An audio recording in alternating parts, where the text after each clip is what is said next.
6 o'clock. If we can call the meeting to order. Roxanne, will you please take roll?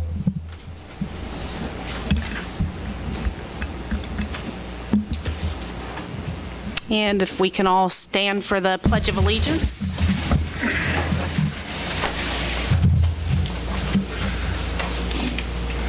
I pledge allegiance to the flag of the United States.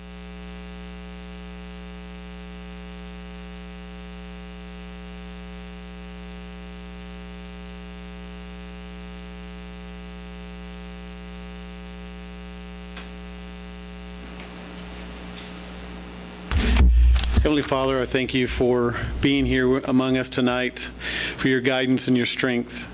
Father, I also pray for our mayor, for various levels of city officials, and in particular for this assembled council. I'm asking that you would graciously grant them wisdom to govern and amid the conflicting interest and issue of our times, a sense of the welfare and true needs of the people, a keen sense of thirst for justice and righteousness, confidence in what is good and fulfilling, the ability to work together in harmony even when there is honest disagreement, personal peace and joy in their lives and joy in their task. I pray for the agenda set before them today.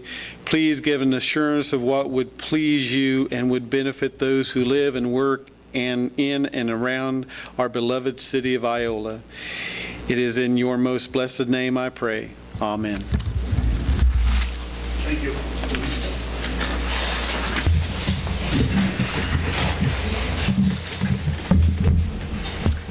And has everybody had time to review the agenda? I'll make a motion, we approve the agenda. I'd second that motion. The only thing I would like to say is that this is Monday, not Tuesday. So, just as a correction. So we have a motion and a second For Monday. for Monday. All in favor, please show your sign. All opposed? Okay. I never read that high. Well, now is the time for public comments. Persons who wish to address the City Council regarding items on the agenda may do so as the agenda item is called. Persons who wish to address the City Council regarding items not on the agenda and that are under the jurisdiction of the City Council may do so at this time when called upon. Comments on personnel matters and matters pending in court or with other outside tribunals are not permitted. Speakers are limited to 3 minutes. Any presentation is for information purposes only. No action will be taken. Susan? May I have the floor? Yes, you may. Thank you. I'm not sure of all the protocols, so first of all, there's some faces here I don't know, so I just want to introduce myself. I'm Susan Raines, and I've been the executive director for the Bolas Fine Arts Center for 14 years. I am retiring at the end of this week, and so I wanted, oh yay, retirement. I wanted to come in front of you all to just recognize some people who have been immensely helpful to myself and the Bolas Center over the last 14 years. And I will not take more than 3 minutes, but I may talk really fast. I want to start with Roxanne Hutton, the city clerk, and the current Convention and Tourism Committee members, Beth Ann Turner, Carrie Saylor, and Clyde Toland. And then I also want to recognize Glenda Creason, Mike Jewell, Steve Garber, who have been past members of that committee, and also the chamber directors, Carol Sager, Janet Taylor, Sheila Lampy, and Barbara Anderson. You know, one of the things about when you're here for a long time, you get to meet a lot of people on these committees, but they've always been extremely supportive of the Bolas Center and of the Keaton celebration, which brought a lot of people to town. So I do want to say thank you to them. I also want to say that it didn't matter whether it was help in hanging the Christmas wreath over the Bolas Center doors and we needed the cherry picker to do it, or if we were having wattage problems with our electricity, or, maybe we needed to get a parking lot paved and painted that was next to the library. But 201, every single member of any city crew that I have ever worked with has been courteous and helpful, and I just have such respect and appreciation for all of them. So I want to mention with the project that's been going on at the Bolas Center, if you know where the Bolas Center is located, I hope you do, 205 East Madison, we've done this little, about $1.3 million project, and it has been just imperative that Greg Cutton has been a part of this as the code enforcement officer, and he and his crew have been wonderful. I want to thank them. I want to thank the Gas City Water and Waste Department and Mitch Phillips and his crews. You know, there is nothing that has gone untouched, I don't think, on this building. So Dan Leslie and his crew with the Streets and Alley. And also, over the years, I've worked with Berkeley Kerr off and on, you know, getting the bookings of different city buildings, so I want to say thank you to him too. And in the city office, Carla Baker has always been helpful, as was her predecessor. And I cannot not mention Sid and Corey. They've really been very helpful, and their predecessors, I would say, gosh, we're going back a ways here, but let's look at Carl Slaw and Judy Brigham were also helpful, especially Judy when I first started. And they have served on the Bolus Commission too, so that's a big part of it. I also want to thank all of the city mayors who've been supportive: John Wells, Joel Wyckoff, Bill Manis, Bill Shirley, John McCrae, and also Craig Abbott, who sat on the original city commission, it was a commission back then.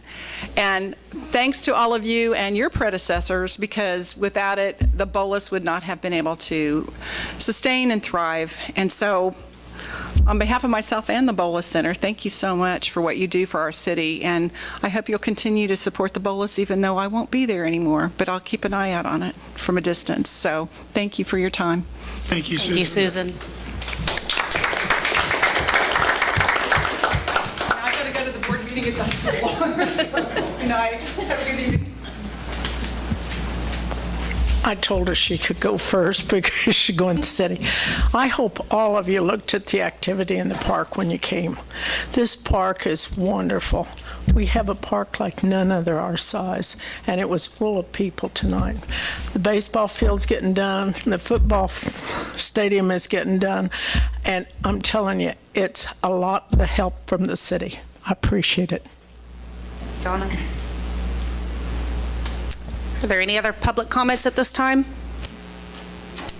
Okay, move on to the consent agenda. Any questions? Anything? I'd like to make a comment on the board appointments. I am so glad to see younger citizens in Iola, younger than me, starting to take part and get on different various boards and helping keep their city going and putting in young vested ideas.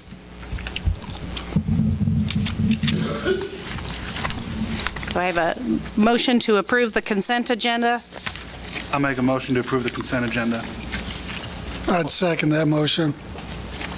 I have a motion and a second. All in favor, please show the voting sign. All opposed? Okay. Next, we have a presentation for the Iola Police Department, the AAA Award. Good evening. Thanks for having me again. My name's Jennifer Heim with AAA Kansas, and I am here to present the Iola PD with their 6th AAA Traffic Safety Award. The department is being recognized for their continued success and involvement with the SAFE program at the Iola High School. That's Seatbelts Are for Everyone. Their crosswalk safety video, family fun night, which included education on pedestrian, bike, and driver safety, back-to-school radio ads, safety coloring contests, and a few others. In traffic safety engineering, the department's recognized for the Marshmallow Lane, which I was not familiar you had a street named Marshmallow Lane, but traffic study, and the Miller Road and Cottonwood Street speed reduction. The Gold Award is given to communities that implement programs and projects that demonstrate outstanding effort at addressing local traffic safety issues. In 2015 and 16, you had 0 traffic fatalities. Teen seatbelt use is at 89%. Adult, child passenger, and safe student, the Seatbelts Are for Everyone students at the high school, are all at 87%, which is a great number. And alcohol crashes are down while arrests are up. So it's a privilege to be able to present Chief Warner with his 6th Traffic Safety Community Award from AAA.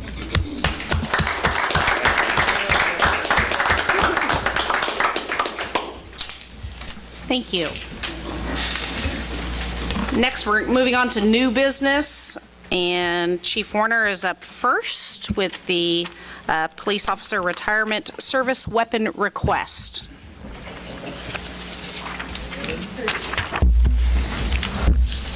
I put in the request on the agenda item for Lieutenant Womack, who will be retiring this week, June 28th, for him to, for your approval in receiving his service weapon and his badge upon retirement. He's served for over 40 years. I can't think of any better way to honor him and to present him with his service weapon. That's essentially the request. I'll make a motion to approve, authorize the transfer of the assigned service firearm and badge to Lieutenant Steve Womack upon his retirement, June 28, 2018. I'll second that. Okay, I have a motion and a second. All in favor, please show the voting sign. All opposed? Thank you. Thanks, Chief. All right. Moving on to item B, the Fire Department Mutual Aid Agreement.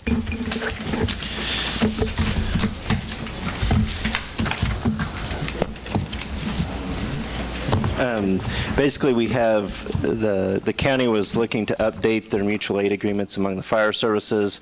They had a kind of a joint meeting with all the different departments, and Alan Weber, the county counselor, has drafted this mutual aid agreement for each entity's approval.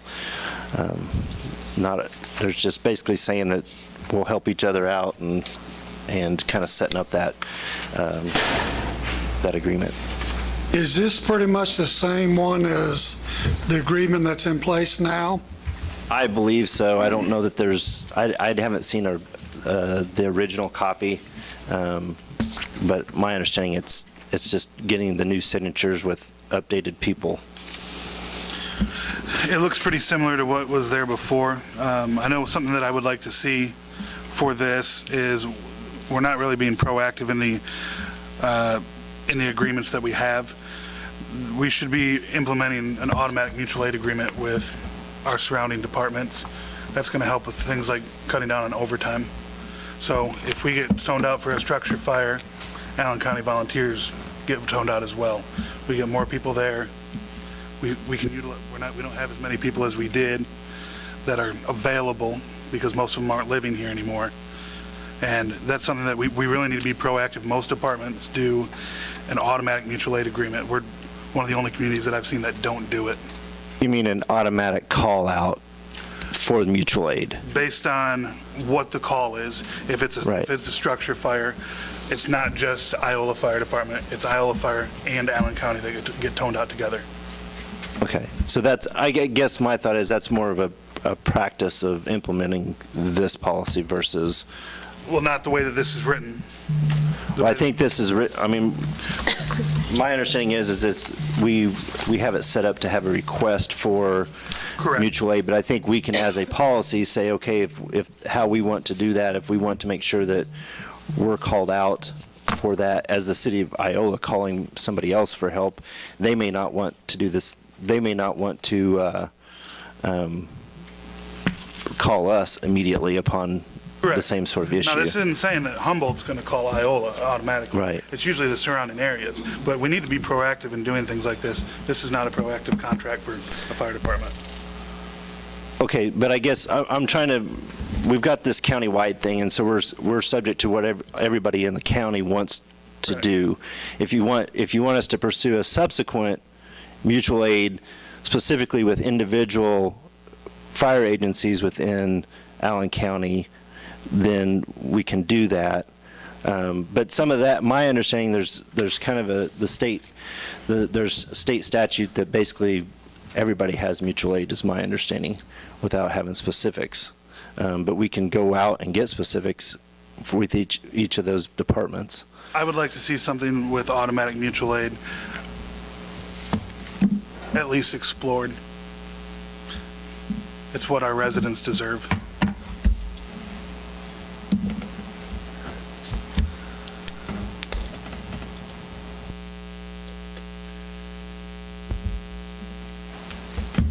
Do we have any more discussion on this? And can I get a motion? I'd make the motion that we approve the agreement for fire service mutual aid, Allen County, Kansas, and authorize the necessary signatures. Second that. I have a motion and a second. All in favor, please show the voting sign. All opposed, same sign.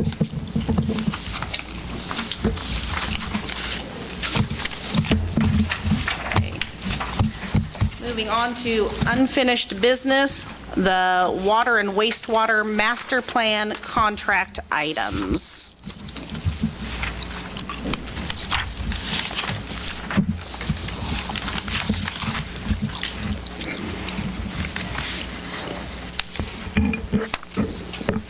President Ford and members of council, when council originally authorized staff to finalize the contract and scope of work for the water and wastewater master plan, that was done under the assumption that we were going to have one contract that took care of that whole project, both the water and wastewater side.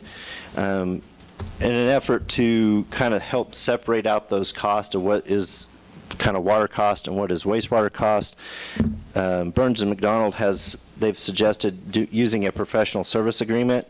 Basically, that kind of serves as a master agreement that then we have two task orders, one for the water plan and one for the wastewater plan that are authorized underneath of that master agreement. So that's why this is kind of coming back to you, because it was a little bit different than the original assumption that we were operating on, that we would just have this one contract for the master plan. Basically, under the professional service agreement, task order, engineer owner agreement, a task order for the water master plan work and a subsequent task order for the wastewater plan would be authorized. And then task order number 1 represents that for the water, and task order 2 represents the scope of work for the wastewater. In the 2018 budget, we budgeted $80,000 for the water master plan, and we budgeted $80,000 for the wastewater master plan.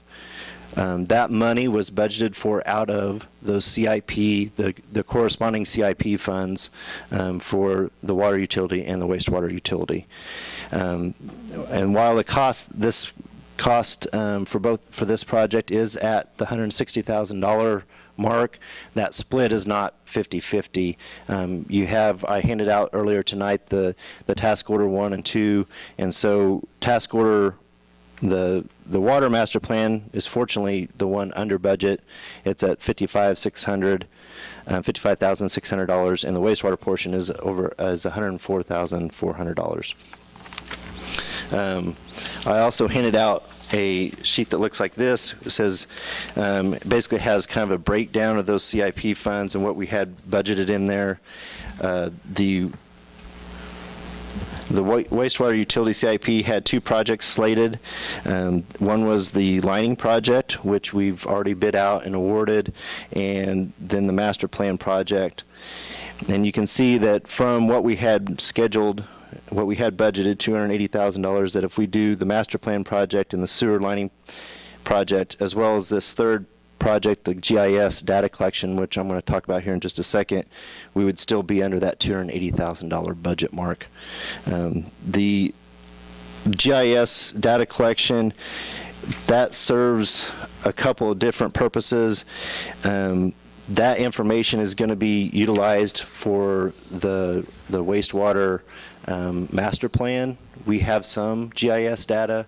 We knew that we probably were going to maybe have to update some of that, and we are. We would see a little bit of cost savings off of that $104,000 if we collected that data differently.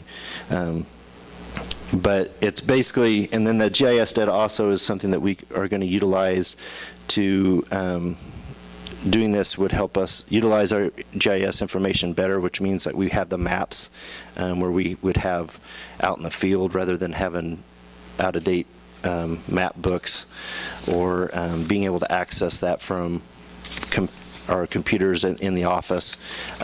It would help facilitate some of those conversations when we have people coming in and wanting to know where our sewer line is or something. We can do that without having to Because right now, we have one computer that we can look at that on, and my understanding, we don't even have aerials behind it. It's just, we're guessing on streets and stuff, so. And if we can collect that data ourselves, we won't have the accuracy of the equipment that we would utilize with having somebody else do that. But that's kind of a side thing that we're going to have to figure out how to get that data. We're either going to have to do it, Burns and Mac's going to have to do it, or we have an outside agency do that, which is we're hoping to have Midland GIS do that. We've had conversations with them, and they proposed a price. That's where that $54,000 came from. So basically tonight, looking for approval of that professional services agreement, task order, engineer owner agreement, and authorizing the necessary signatures. And then if we go ahead, we can, in separate motions, we could approve the task order 1 and task order 2. What are we looking to get out of this? What's the benefits? It sets up our long-term planning so that we can make sure that we are addressing infrastructure needs. It helps us prioritize those infrastructure needs. For instance, just as an example on the water side, if we know that we have some age issues in a certain part of town, this on the water, they will create it creates a model, and they can go in there and say, well, what happens if we put a loop? We tie this line to this line and create a loop. Does that solve the problem? Or do we need to put some automatic flushing devices in? And does that fix the problem? It allows us to more wisely spend our money on projects that address infrastructure needs. On the wastewater side, it's going to look at where do we have the most I&I, which is infiltration and inflow. Where if we do projects, are we going to get the most bang for our buck? Where does it make sense to prioritize the money that we're going to spend on projects in the future? That, to me, is the key thing. It's helping you plan for the future and getting that long-term vision and plan in place moving forward. Why was the GIS not budgeted for? Well, at the time when we did the budget last year, we didn't realize that we were going to need to update it as much as we are. I mean, we were doing the budget last year in July and August, and I'll be honest, that's something we didn't really think about when we were doing that. We also have a proposal from them to do some GIS work on the electric side as well, because we don't have as much GIS information on the electric side. And all that kind of ties in to the work order system that we've talked about that we want to get implemented as well. Has there been any research on any type of grants or funding possibilities that are out there to help with this type of project? Not at this time. When we budgeted for this last year, we felt like we had a funding mechanism for this. We knew that when we got into the actual projects, that the consultant that we had would help us identify potential sources for funding for the actual construction projects that we might do, whether that's a line replacement or a lining project, whatever that might be.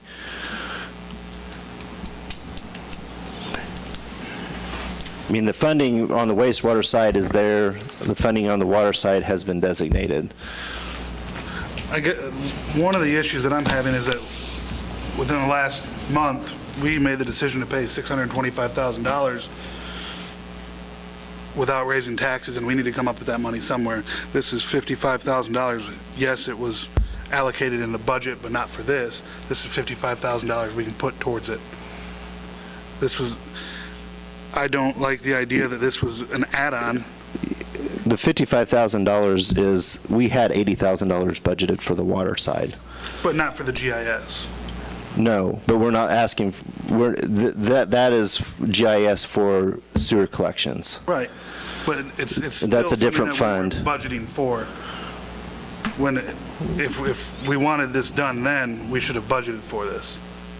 That was over a year ago, and sometimes projects come up or needs come up that we have, in my opinion, we have to be able to adjust. We have allocation, $280,000 allocated for expenditures in the CIP and wastewater.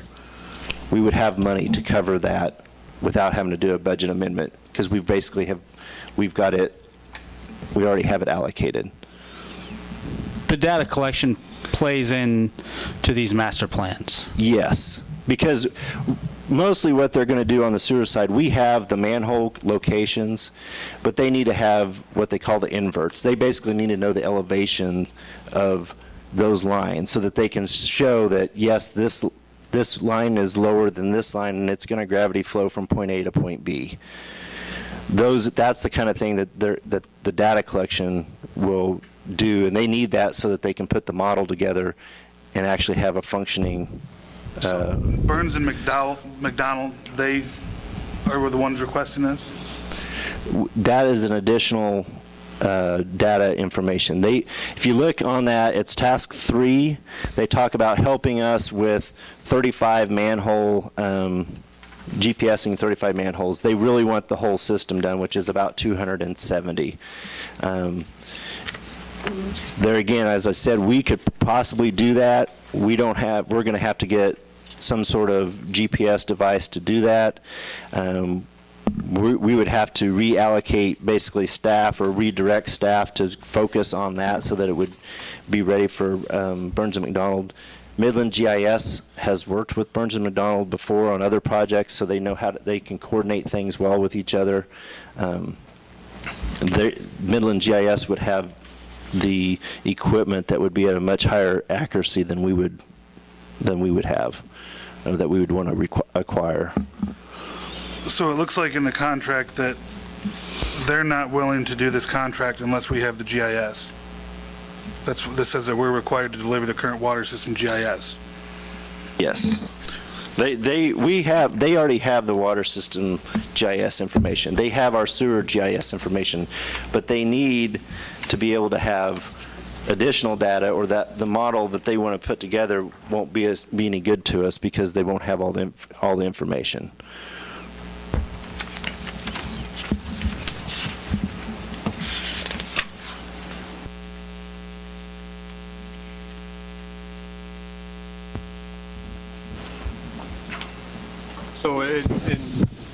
So you talked about us doing maybe the data collection. What would be, an estimated cost difference?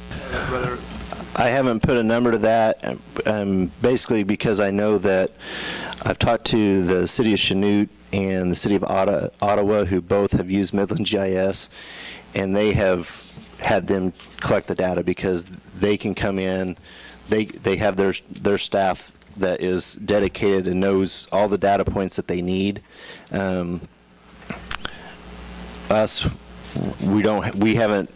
not what we do every day. And there again, we might be able to put people on it for half a day here, a day over here, 2 days next week, but they can come in and dedicate the whole time to collect that data.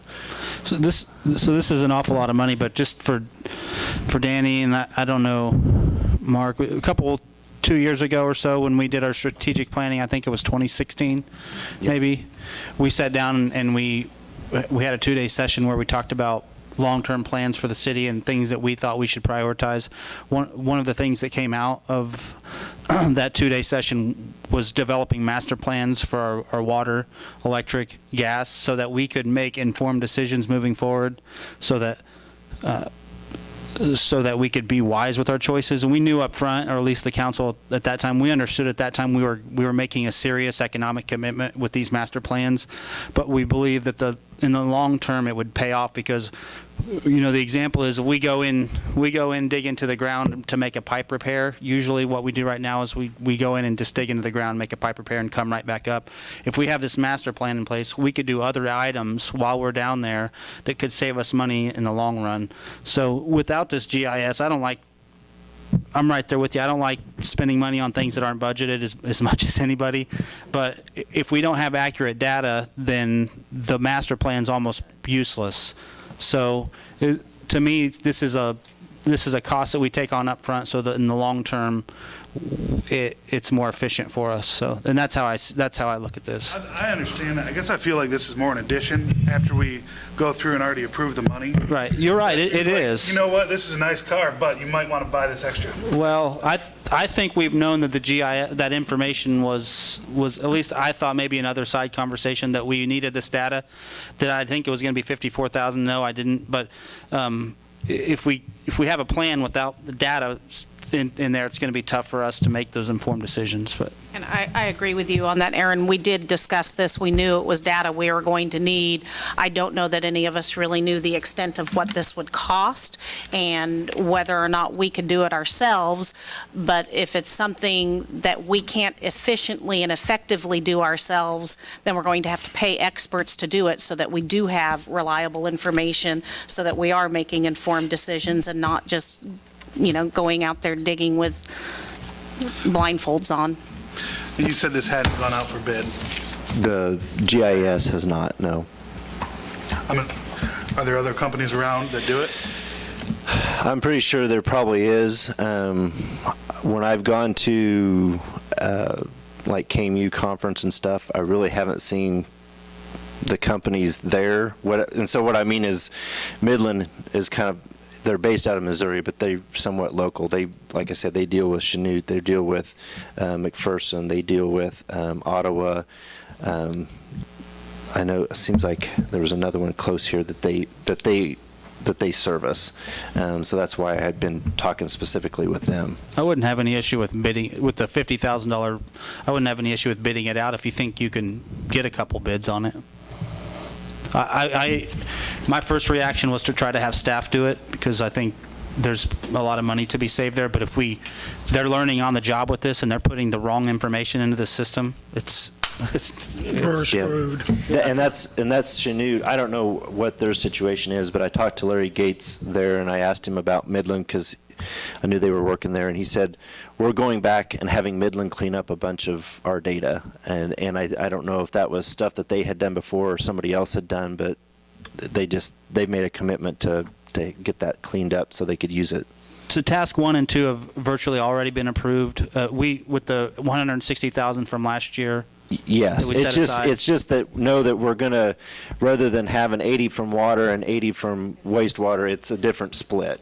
But I think the wastewater is the one where it doesn't impact it as much, as we're not as tight there as we are in water. And what I would do if we're good with that, then probably the next meeting we would bring something back to formally approve something with the GIS. If we have to solicit quotes or something, it may be the second meeting in July. But we would want to wait to do task 1 and 2 approval until you do. No, I think if we're comfortable with knowing that we're going to probably have to do something with the GIS, let's get these master plan stuff approved, be moving forward on that, and get that in place, and we will get the other taken care of as soon as we can. Any idea on when these projects might start? Well, as soon as we can get the contracts done, they'll start.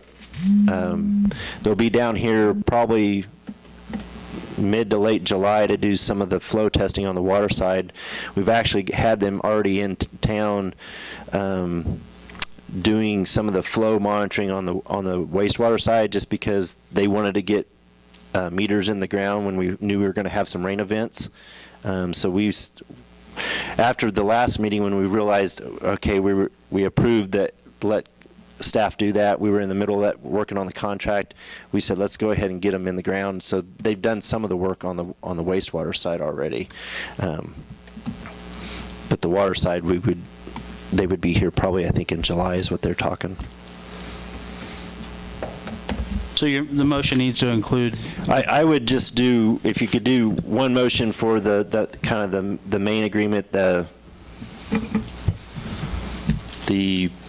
professional services agreement, task order, engineer, owner agreement, and then a separate motion for task order 1 and a separate motion for task order 2.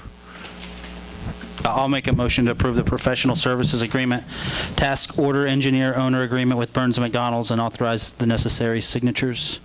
I'll second it. Okay, we have a motion and a second. All in favor, please show the voting sign. All opposed, same sign.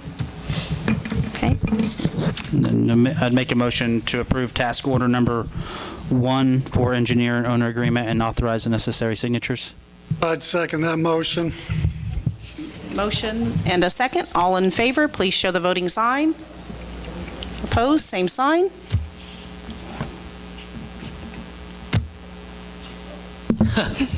Wake Right up. to me, okay. Wake up. Approve the professional service agreement for task order 2, engineer-owner agreement with Burns and McDonald, authorizes necessary signatures. I'd second that motion. Have a motion and a second. All in favor, please show the voting sign. Opposed, same sign. All right. You were snoring. Thank you very much. Moving on, council and administrator reports, and again, I'm just going to start at that end. Aaron? I don't really have anything at this time. Thank you. I have nothing this evening. Gene? Got a frog in my throat, hang on. Okay. Yes, I do have something that's been bugging me for quite some time now. I do a lot of work in Chanute. I'm down there daily. And I see what Chanute is doing, what Humboldt is doing to bring in housing, bring in businesses. And I come home and I see Iola, and we're just kind of just like that, just sitting around. I don't know, I don't agree with you. We've had some new businesses come in, Gene. We've had Well- Dollar Tree, there's a new business going in on the square. There's a local business that's expanding to a larger store on the square. So there's some stuff going on. Well, that is true, Nancy, but I'm thinking more in the lines of manufacturing type businesses. You know, I mean, I'm just wondering, what are those people doing that Iola's not doing? They're giving them money. I would like to see if there is any way that the city and the city council, that we can meet with the leaders of those cities and try to find out what they're doing to better themselves, and maybe we can try to figure out a way to better ourselves. I mean, housing in Chanute's going left and right. The guy I work for in Chanute, we cannot keep enough houses done up. And I've noticed, I don't know if it's related to the airplane factory business there in Chanute, but here recently I've noticed a number of more homes here in Iola selling than in the past year. You know, I mean, that's just something that's been bugging me, and I don't know, Sid, if you could see if you could try to work something out, if this council would be willing to sit down with, our neighboring cities, with their councils, maybe have a summit and try to figure out what they're doing, and what we're not doing. I know it all boils down to the dollar, but I would just be curious of what's going on there that we're not doing here in Iola. And you're right, Nancy, there is expansion on the square and, some of this stuff, but I'm thinking more larger scope, progression than just, a business that's going to maybe employ 10, 15 people. I'm thinking the bigger scope, more progressive type deal. You also kind of got to look at the fact that the businesses that we do have can't keep employees because we have a major workforce issue. So it's a deep-seated issue. I understand all that, but it's just been bugging me even the last time I was on the council, it was bugging me then. That's all I got. Just send in a mole and sneak in. Danny? No, I don't have anything. Ron? Are they done with the work in front of China Palace? I They believe are? so, yeah. Are they going to do anything with the dirt there? Okay. Okay.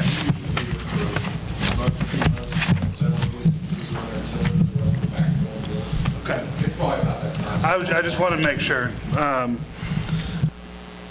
And when we were doing the